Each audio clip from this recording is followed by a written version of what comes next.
be given unto you. It says, seek and you will what? Find. The Bible still went further. It said, knock. Knock. When you have a problem, ask. Don't ask for problem. Ask for the solution of the problem. I told you yesterday, I said, problem, opposite of beauty is what? Ugly. So when somebody say you are beautiful, the opposite of it is that you are ugly. Therefore, opposite of problem is solution. So anytime you see a problem, look at the opposite. The opposite of the problem is what? It's the solution. Therefore, you don't focus on just the problem. You focus on the opposite. This year, there are thousands of problems that will come. We don't pray for it. But if it comes, don't look at the problem. Look at the what? Solution. That's the opposite of the problem. Matthew chapter 7, verse 7. Please, let's rush there. Bakoparanda Rabashia. Esatumba. Now, he said, keep on asking. What's the Bible saying? It said, keep on asking, which means keep on asking for the solution. The Bible never said keep on asking for the problem. It said keep on asking for the what? For the solution. And it will be given to you. The more you are persevering in the spirit concerning your solution. You see, answers are coming. The Bible says, it said keep on seeking. That's to say, if the solution is not coming, seek in the place of prayer. We go further, and you will find. The moment you are still seeking for the solution, you will be finding it. We go further. He said you will find. Keep on knocking. You must knock at the door of mercy for your solution to come in. Are we together now? All right. This one is what? The fact that you must continuously. That some people, when they knock at the door of solution, it refuses to open, they give up. That's to say, if you do business, your business fail. You say, well, I'm not doing it again. Who told you? You keep on knocking, you persevering. Now we go, and the door will be what? Open. Are we together now? Every man is born with problem. Every man is born with problem. In fact, I find out that even when you die, you left problem for people behind. So a man must understand what's problem. Problem is part of life. But you must not look at it. The Bible says look at the solution. Identify your problem. But give your power. Give your power. And give your power the energy to solve it. Identify your problem.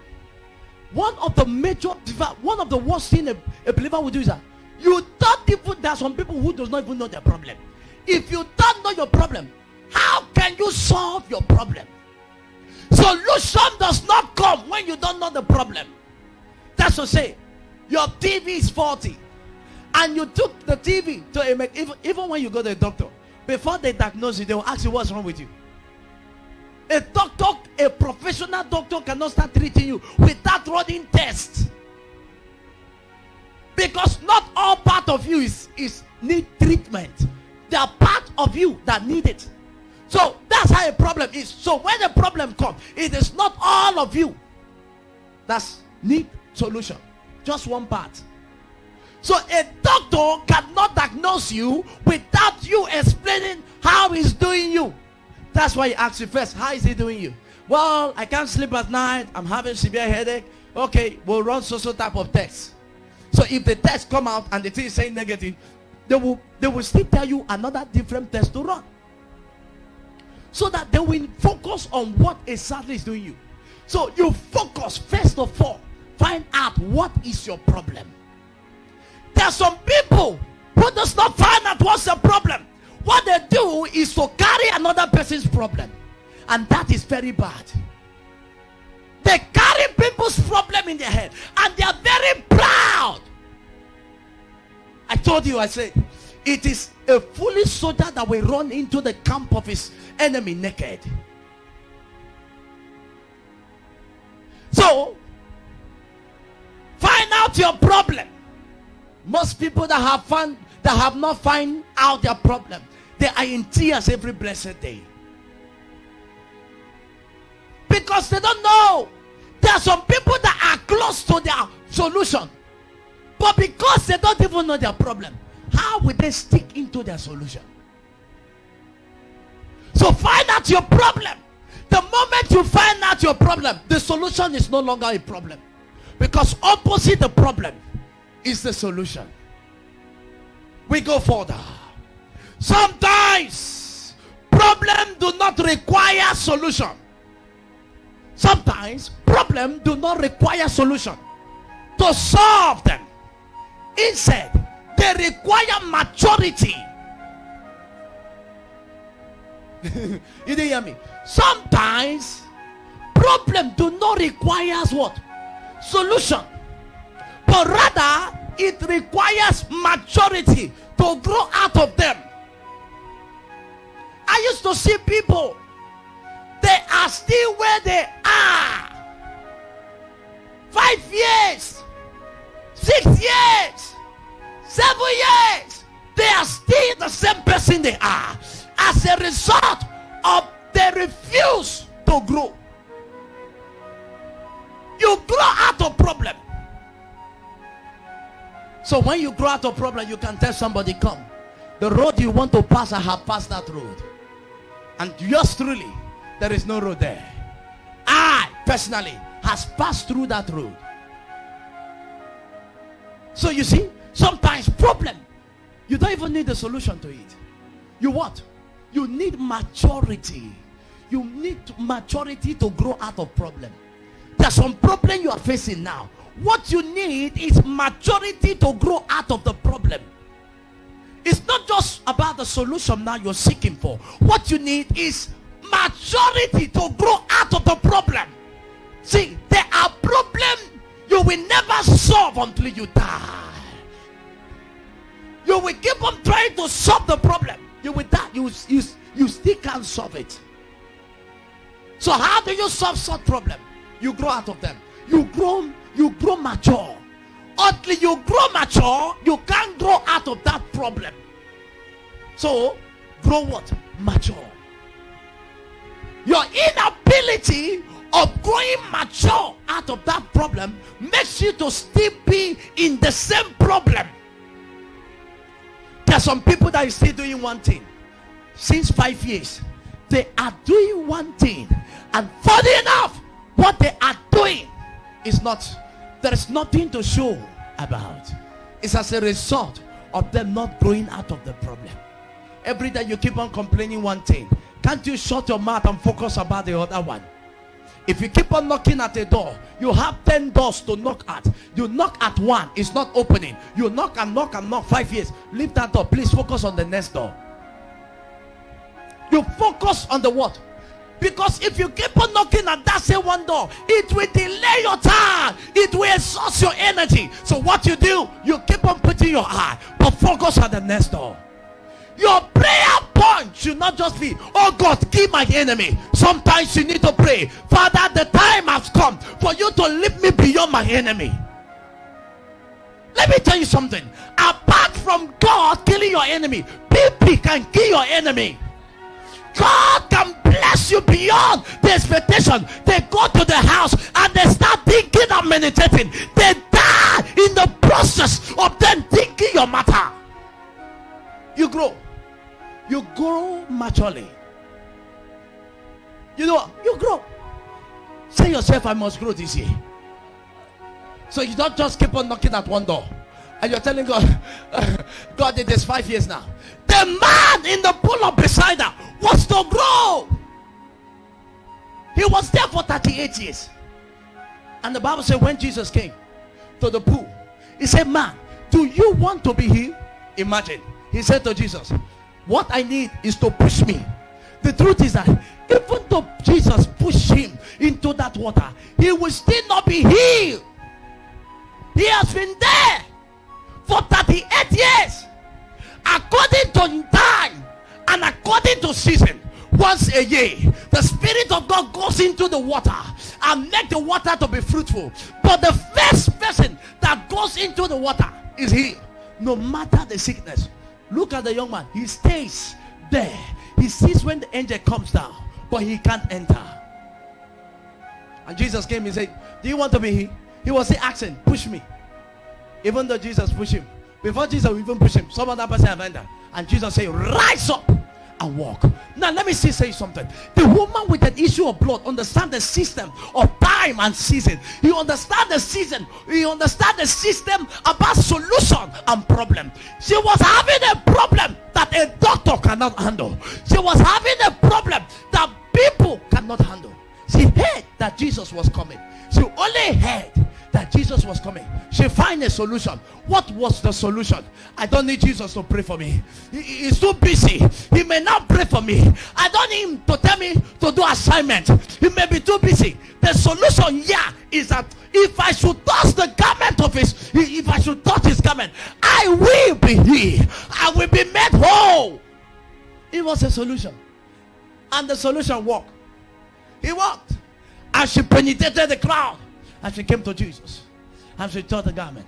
And Jesus said, who touched me? Even Peter said, why will you make such a statement? People have been touching you. You see, you need to grow. You need to grow. Until you grow, you will still be in that problem.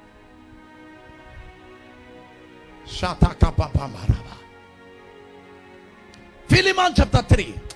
Philemon chapter 4. Verse 13. Papambo kurubo shaparata. Shatatatata. Every problem in your life is experiencing, is expiring today. If that amen can be loud, it is expiring.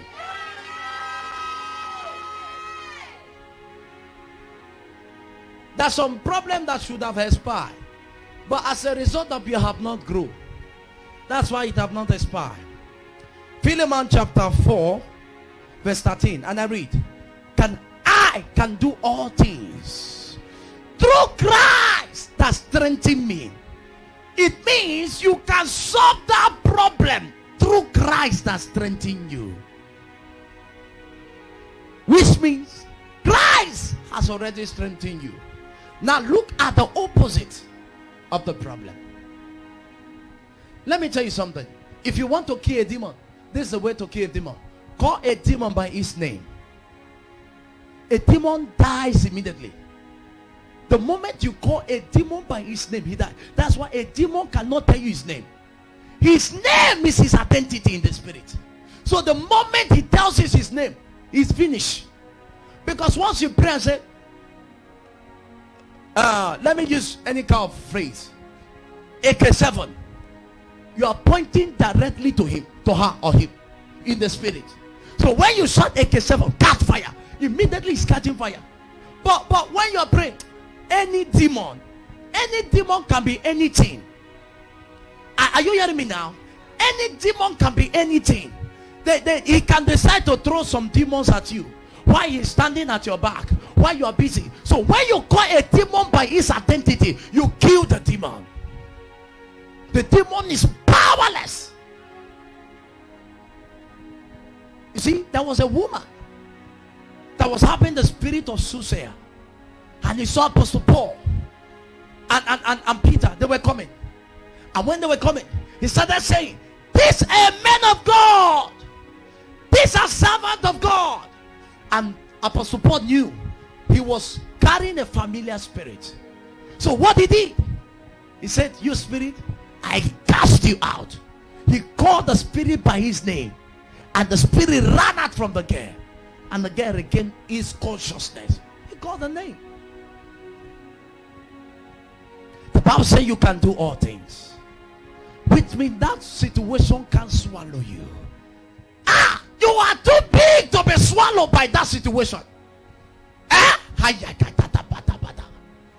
You are too big. Do you think it is everything a fish sees in the water it can swallow? No. Not everything a bite can swallow that he lives. After some days he swallowed, he died. Let me tell you something about a python. A python cannot swallow what is still alive. He will never swallow it, because if he swallow it, he dies. That's why you must make sure that that thing dies. He will suffocate you to the point you die, and he will still put his to make sure you're not breathing. Because if he swallow what is alive, he dies. Child of God, you are still alive. Therefore, you cannot be swallowed. What men is saying have nothing to do with you. It is their mouths. So they must say, but child of God, I stand in the place of prayer, and I said to you, you are still alive. Your problem is not problem. Your problem is not problem. Your problem is your attitude concerning the problem. I'm wrong this time. I say your problem is not the problem. Your problem is your attitude concerning the problem. How you see the problem becomes the problem. How you picture the problem becomes the problem. See, your problem is not the problem. Your problem is how you see the problem. Your problem is not the problem. Your problem is your attitude concerning the problem. So many people have a wrong attitude concerning their problem. So when you have a wrong attitude concerning your problem, you have made your problem more worse. That's to say, you have added more problem to your problem. Your problem is not the problem. Your problem is your attitude concerning the problem. How you see the problem. Sir, when you see the problem big, it becomes bigger. When you see the problem small, it becomes smaller. See, Bible says, I will not allow what is big to come to you. Any temptation that is bigger than you will not come. He swear, he said, I swear in my name. I swear in my name. Whatsoever that is big, any problem that is bigger than you, I will not allow it come. So which means any problem you're facing, you can defeat it. You are having the key. You are having the key. It's just your attitude towards the problem that is making the problem big. It is just your mindset concerning the problem. That's why the problem is not becoming a problem. Your attitude is not the problem. Your problem is your attitude concerning the problem.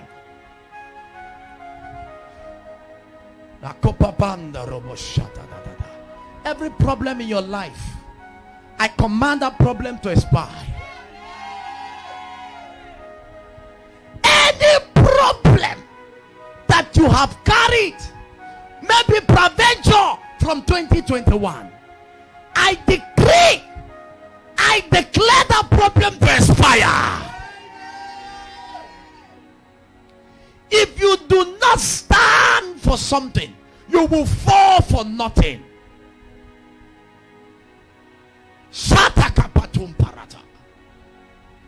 If you do not stand for something, you will fall for nothing. Stand for solution. Don't stand for problem. Stand for solution. I am an agent of solution. I am an agent of solution. Wherever I enter, I bring solution. If I have not arrived, the king does not sit down. He waits until I arrive. Because I am a solution. So, if you are standing, stand. If you are sitting, sit. If you are crawling, crawl. If you are flying, keep on flying. I heard somebody praying for his child, and the lady say, the sky will be your limit. I said, it's a wrong prayer. The sky can't be your limit. Beyond the sky, there is another thing there. You have no limit. Let nobody tell you the sky is your limit. You are unlimited. Just a fly they go. Fly! Let me tell you something. Before then, Matthew chapter 6. I hope somebody is extracting something here. Matthew chapter 6, verse 34.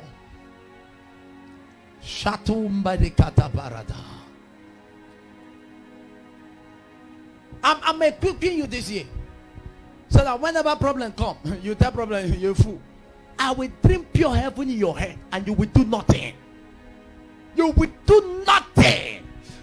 See, it said, take therefore no thoughts for tomorrow. For tomorrow shall take thought for the things of itself. Sufficient unto thee is the evil thereof. So why are you worrying yourself because of problem? Why are you panting? See, anyone that want to make you say, hey, stop that nonsense. Want me to shout? Let me have blood pressure because problem. Sir, everybody have problem.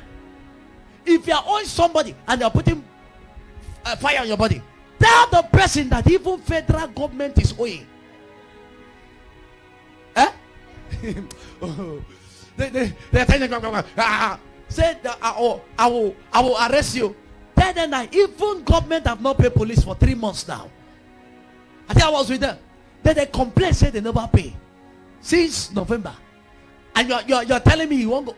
Oh, God will die there. So the Bible said, don't worry about it. Don't worry about your tomorrow. Because tomorrow is coming with its own solution.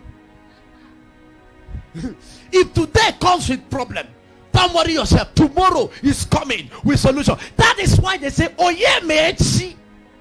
That's to say, Echi is coming with a solution that even the world will be surprised. Who believe that Sarah will conceive? Who believe that Sarah will conceive and bear a child at the age of what? 90. Who believe Abraham would have gotten a son at the age of 100? Who believe? Who believe that the same man in the prison will become a prime minister? Who believe? Okay, forget about them. Let's say they were a story at the past. Who believe that you would have been in the land of the living today? Who believe that you would have been seeing food to eat? Can you remember sometimes that you were so broken? It's as if the earth is about coming down. It's as if there was no hope again. It's as if all hope had been lost. Suddenly, there was a rising. There was a hand rising from the east. A hand of hope. A hand of help descending into your life. Who believe? This year, you will conquer every battle before you. December time, when you will be moving to your village, the way they saw you this last December, the way you will move with Interact. Are we together here now?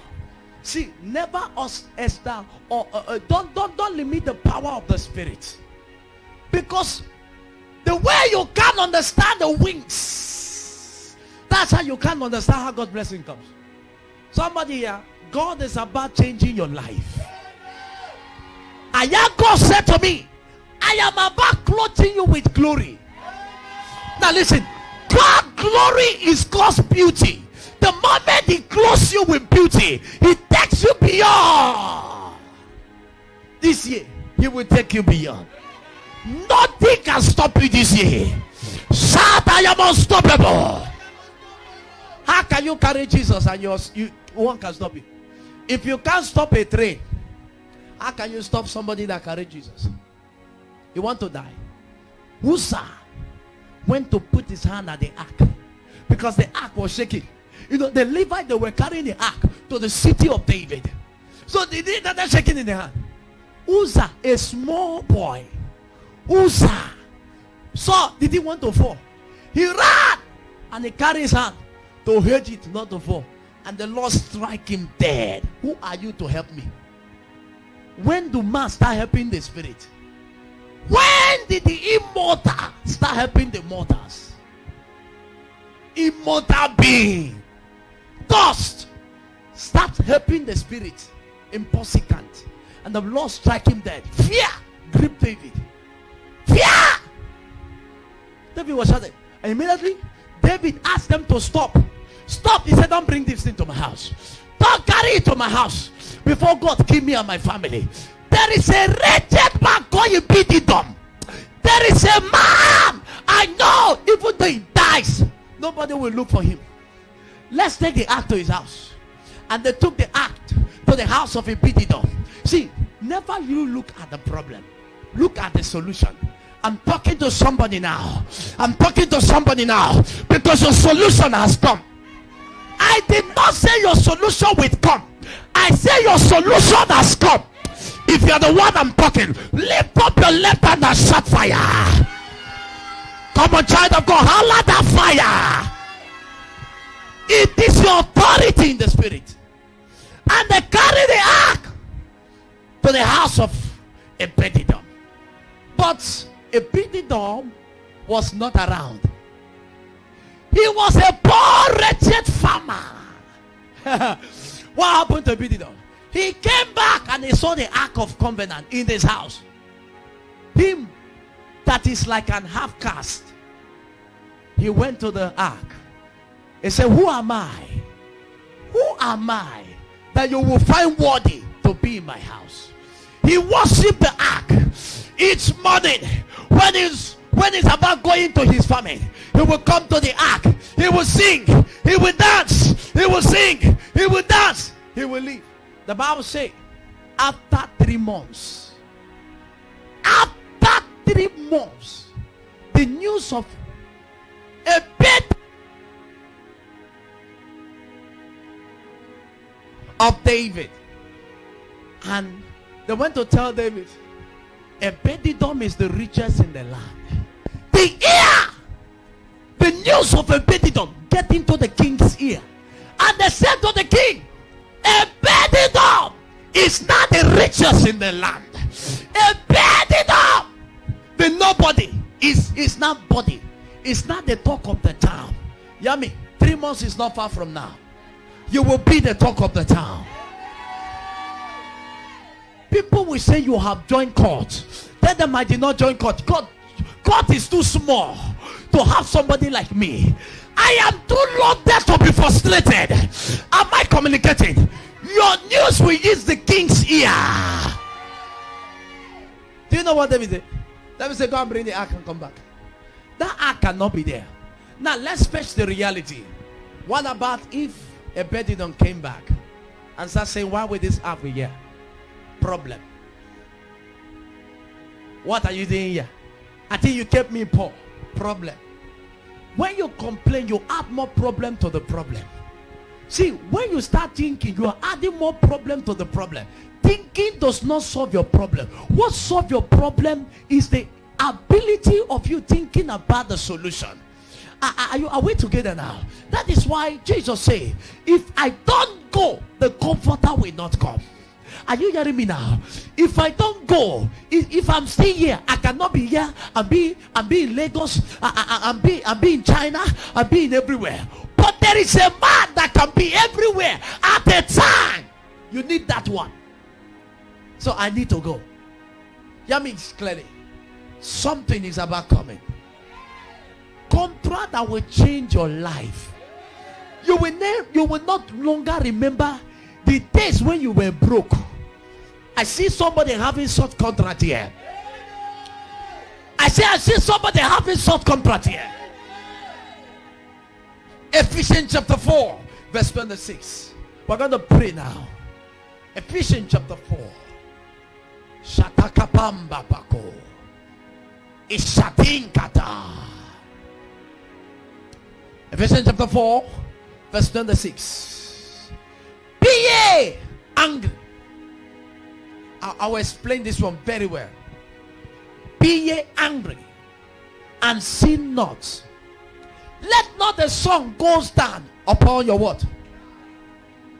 Give me Amplify. I'm going to explain this now. Because most time when people get angry, they say, why are you getting angry? You're a pastor. See, when angry, do not sin. Okay? Okay. Do not even let your what? Was your expectation, explanation, your what? Purun, or your integration last until the sun goes down. There are some situations, if you are not angry, it will not stop. There are some problems, if you don't get angry, it will not stop. But the Bible says, when getting angry of the problem, do not sin. Okay? How do you sin? When you start exalting it. Okay? When you start saying, well, God is not God, you have started extracting sin into it. But he said, get angry. There's some problem, if you don't get angry, it will not stop. What you tolerate will not stop. So the Bible says you get angry. You get angry, not in the flesh. You get angry in the spirit. And you see the solution coming. You see the solution running to your rising. Write the statement down. Two things you have to know. Two things you have to understand about solution and problem. Are we together now? It is either you are part of the problem, or you are part of the solution.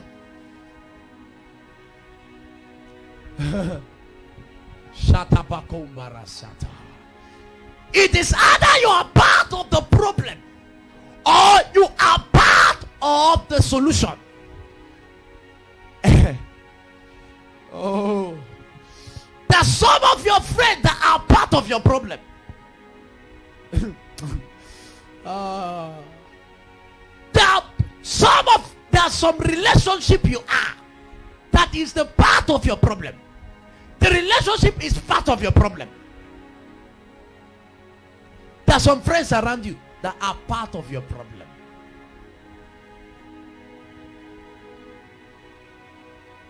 It is either, let me tell you two things about your friend. It's either they are part of your problem, or they are part of your solution. One thing they must be. They cannot be the same. It's either they are part of your problem, or they are part of your solution. Some of you are surrendered with friends that are part of your problem. Some of you have people that are part of your problem. They will say something here. They will take it to another person. Them say, do not say. They come to your back, they smile. They go to your they go to your back, they kill you. They stab, they murder you.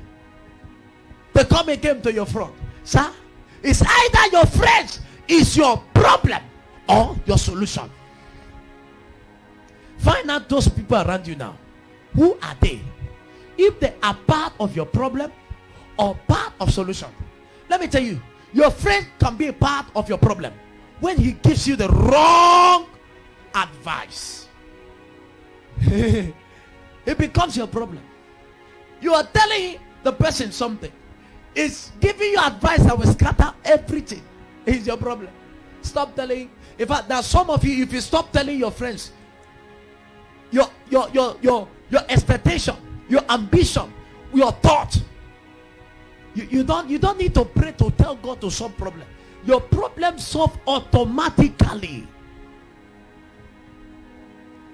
There's some relationship you are that is part of your problem.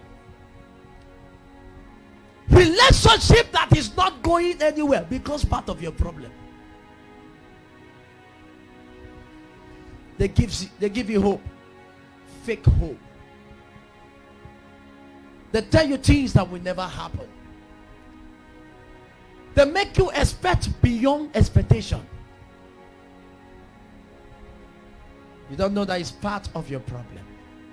And the next thing, it disturbs your mentality. It crosses your mind. pollute your mind. Start looking at your friends.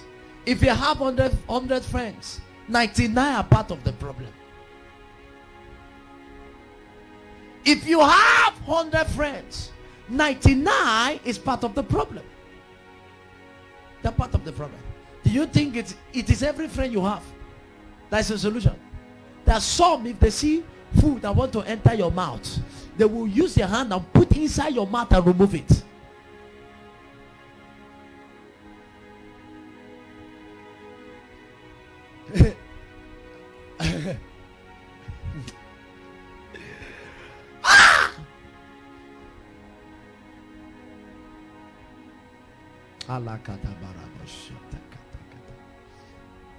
Father, we don't want friends that are part of our problem this year.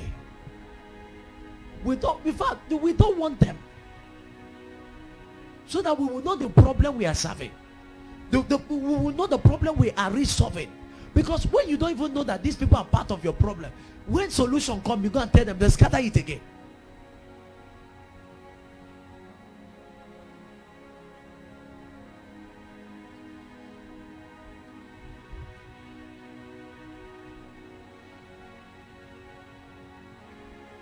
Listen, you cannot face the problem if the problem is your face.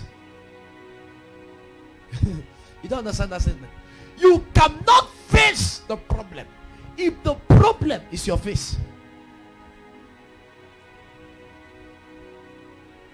How can you face problem that is your face?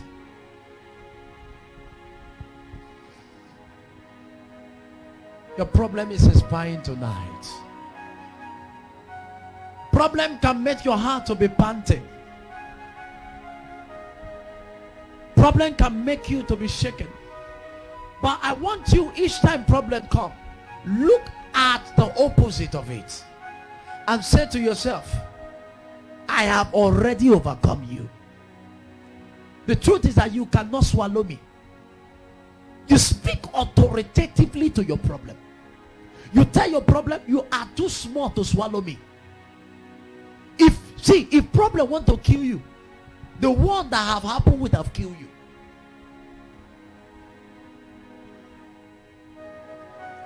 Don't allow any problem swallow you this year. Stand firm and say, Lord, you say I should stand and know you are God. You say I should be still and know you are God. Problem is part of life. But you must understand, each time problem comes, it comes with a plan of God. Problem is just like an examination. If you can pass, you go to the next class. If you fail, you repeat. Problem have emotion. How do you win the emotion? Once problem comes, say I will drink pure heaven in your head. You win it. You win it because you have weakened the emotion of the problem. There are some friends, if you leave them today, you have automatically destroyed 99% of your problem. A friend that does not add value to you is a problem. A friend that always extracts from you, give me, he does not give you, is a problem.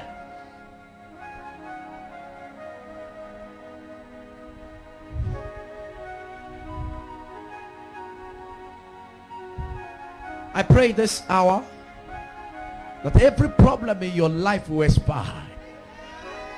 Shall we rise on our feet? Mako Barambo.